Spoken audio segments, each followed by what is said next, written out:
विद्यालय की छात्राएं आपके समक्ष सामाजिक जागरूकता के आधार पर नारी शिक्षा का एक नुक्कड़ नाटक प्रस्तुत करने आपके समक्ष उपस्थित हुए हैं।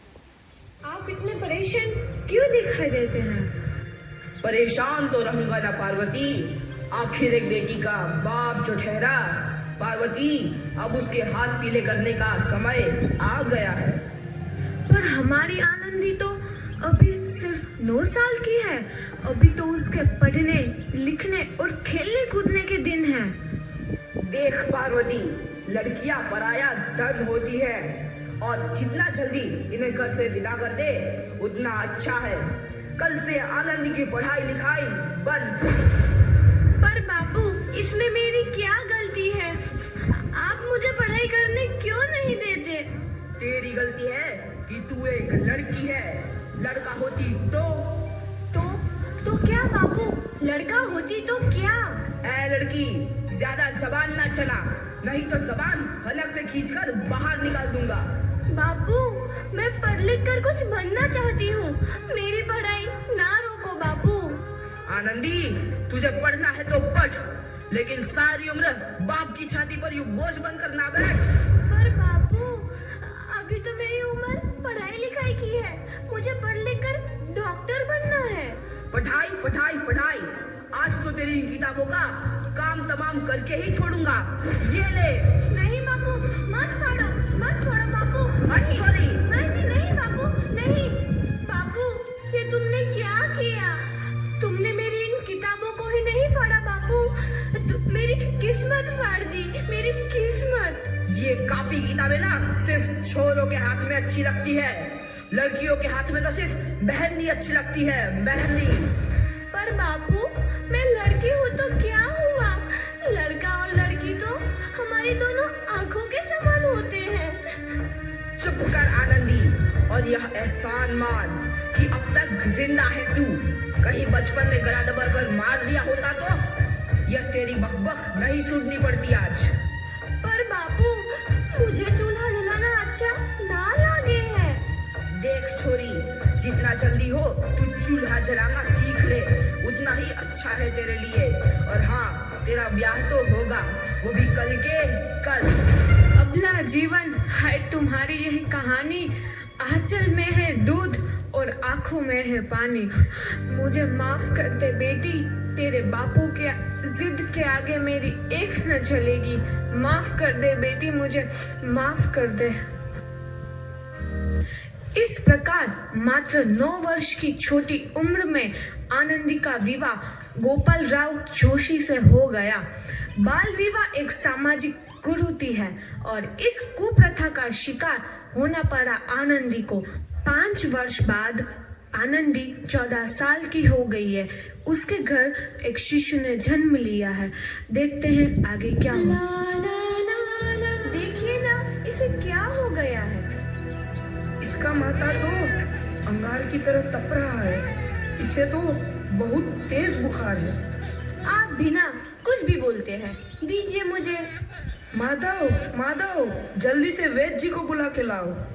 जी, अभी बुला के लाता हूँ। ये तुम क्या कर रही हो आनंदी? भगवान की विभूति लगा रही हूँ। बस करो आनंदी, ये सब अंधविश्वास है।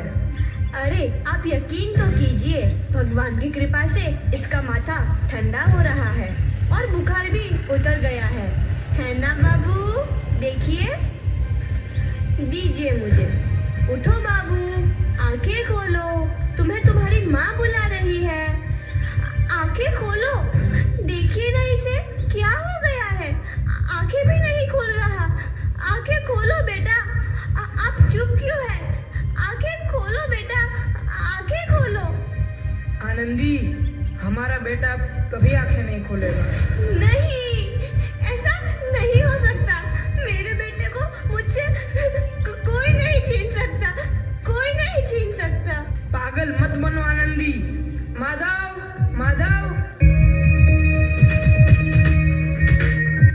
आनंदी, बंद करो ये पागलपन।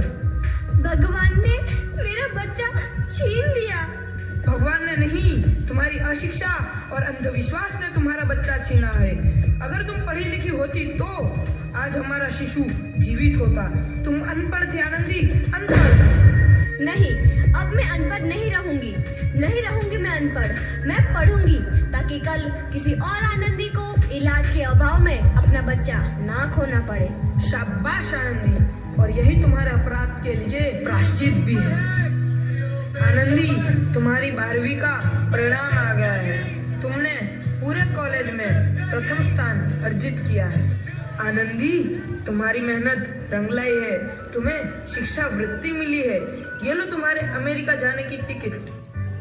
मुझे शिक्षा वृत्ति मिल गई, मैं अमेरिका जा रही हूँ।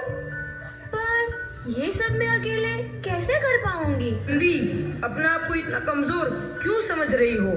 फिर इतना पढ़ने लिखने का क्या फायदा? तुम अभी गवार नहीं हूँ मैं अब गवार। तो इस प्रकार 7 अप्रैल 1883 को आनंदी अमेरिका के पेंसिल्वेनिया के लिए रवाना हुई और 3 साल बाद उन्होंने डॉक्टर ऑफ मेडिसिन की उपाधि प्राप्त कर ली। इधर आनंदी के पिता की तबीयत बहुत खराब है। आगे क्या होता है देखते हैं। लगता है अब मेरे जाने का समय आ चुका है। अब मैं नहीं बचूंगा। ऐसा मत बोलो। शहर के सिटी हॉस्पिटल में अमेरिका से डिग्री लेकर कोई बड़ा डॉक्टर आया है। एक बार वहां चलकर दिखा लेते हैं। हाँ, सही बोला भैया। कम से कम दिल को तसल्ली तो मिल जाएगी। हाँ, चलो चलो जल्दी हॉस्पिटल चलते हैं। इस मरीज की हालत तो बहुत ही खराब है। कोई चमत्कार ही इसे बचा सकता है। ऐसा मत बोलो भाई। डॉक्टर साहब कब तक आ जाएंगे? लो, आ गई डॉक्टर मैडम। डॉक्टर मैडम जल्दी देखिए, मरीज की हालत बहुत ही खराब है।